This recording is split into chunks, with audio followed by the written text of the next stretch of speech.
Roman frescoes and mosaics. Although only a small number of Roman panel paintings have been found, many mosaics survive. Several Roman frescoes were preserved under ash when the volcano Vesuvius erupted in 79 of the Common Era, covering the nearby city of Pompeii, Italy. They show that Roman artists enjoyed creating realistic-looking scenes of the world around them. Fayum mummy portrait, a coffin decorated with precious stones. Date, 1st to 3rd century BCE. Medium is wax and pigment on wood. Pigment is what gives paint its color. By the 1st century Common Era, the Roman Empire extended to Egypt.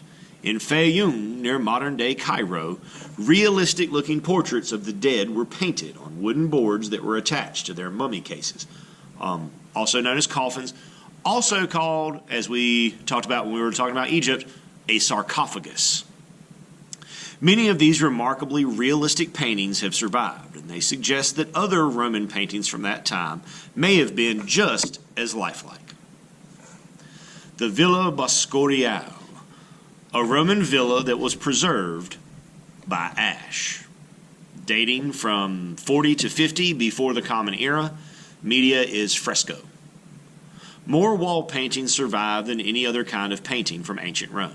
However, frescoes, such as this one, found under the volcanic ash of Vesuvius in the year 1900, were not considered the highest form of painting by the Romans.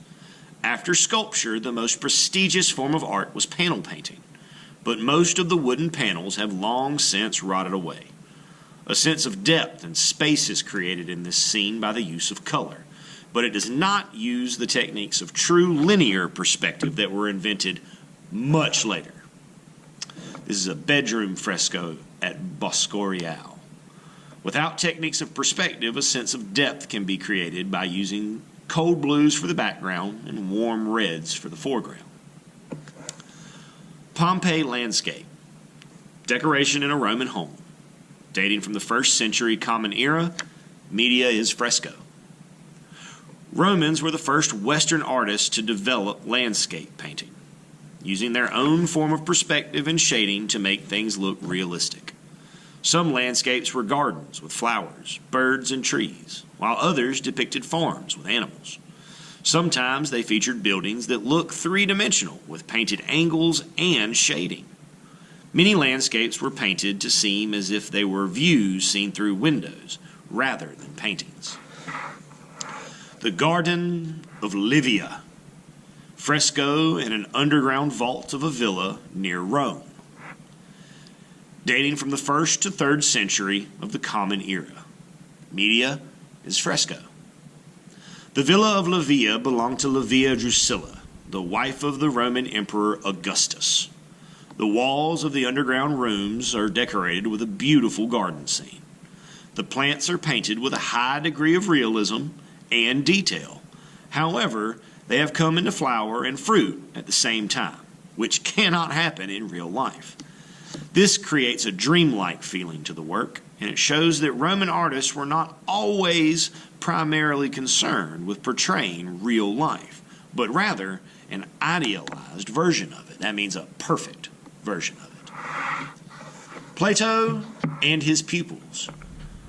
A finely detailed Roman mosaic at Pompeii, dating from the 1st century before the Common Era. Media is mosaic. Roman mosaics were made with tiny black, white, and colored squares called tesserae, made of marble, glass, pottery, stone, or shells. These were pressed into wet cement and any gaps between them filled with more cement. Many wealthy Romans had mosaics in their homes. They also appeared in public buildings across the Roman Empire. Many tell stories such as this scene from the life of the Greek philosopher Plato, shown teaching at his famous academy. They also show us what everyday items such as clothes and tools would have looked like.